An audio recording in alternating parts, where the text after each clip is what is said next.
A few years ago, a pastor in Washington state commissioned a survey as to why people actually attended worship services on Easter Sunday. The results, to say the least, were a bit disappointing. The top 3 reasons were: 1, to please a friend or family member who wanted them to come to church with them; 2, to hear some of the great music of Easter; and 3, to enjoy wearing their new springtime outfits.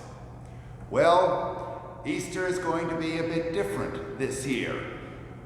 What with all of the travel and visitation restrictions, many of us will not be spending family time with loved ones, much less attending worship with them. Regarding music, we are denied the joy of listening to instrumentalists, organ, bell choir, vocal choirs, and then joining and singing along with them. The one saving grace being that you don't have to listen to Dan and me singing. And as to that Easter finery, well, more than a few of you have told us that you've been sharing in these worship opportunities while still wearing your pajamas. Trust me, I am trying really hard not to envision that. But then, if you're not sharing in this worship opportunity for any of those 3 reasons, maybe the reason you are here is to engage once again in the truth of Easter, the real story of the resurrection of Jesus of Nazareth, and the difference it makes in your life, in our life, and ultimately in the life of the whole world. Which is to say, the difference it makes when so much of the world believes that all religions teach the same truth. The difference it makes when no one questions the assertion that all faith systems lead to the same God. The difference it makes when a whole generation seems to believe that what's true for one person isn't necessarily true for another person, and that no one form of spirituality is better than any other form of spirituality. The difference, the real story of Easter makes, when so much of the world is happy to take Good Friday and Easter and make it more palatable, more manageable, by suggesting that what they're really all about is how goodness can come out of struggle, or how love is more powerful than hatred, or how sacrifice for the sake of others is truly noble. All of which are worthy sentiments, but none of which even begins to scratch the surface of what the death and resurrection of Jesus are all about, which is nothing less than God's rescue and transformation of the world God so loves. Despite all this wishy-washy religiosity and pious sentimentality, Peter understands that the resurrection of Jesus, together with his crucifixion, is the pivotal event in all of world history, the moment towards which all of human history has been rushing, and from which everything emerges new.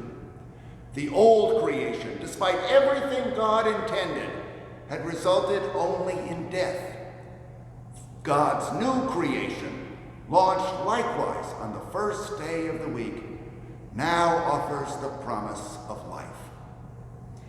In today's reading from Acts, Cornelius, a Roman centurion, no doubt fully aware of the old Greek and Roman deities, but with a full admiration for the God of Israel, summons Peter to come and to address him and his family and friends on the new thing that God is doing. And you'll note that Peter doesn't begin by suggesting that, well, all of them were just on different paths leading to the same God. No, Peter insists that the one God, the God Cornelius knows as the God of Israel, has now made himself more fully known in Jesus. He is Lord of all. This God, in Jesus, through his death and resurrection, is giving the world a whole new direction and a new meaning to human life. He is the one, Peter insists, ordained by God as judge of the living and the dead, which means, quite precisely, he is the one to put the world right again. He is the one to exercise God's justice and mercy, and the means by which he will do this is the forgiveness of sins. Peter's message to Cornelius is that Jesus is the one constituted by God to serve as the judge of the living and the dead. The resurrection of Jesus is nothing less than the beginning of the final putting to rights of all things.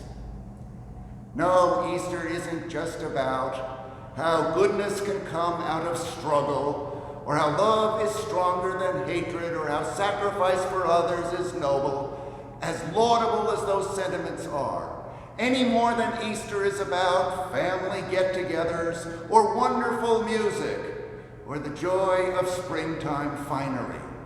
No, Easter is about Jesus.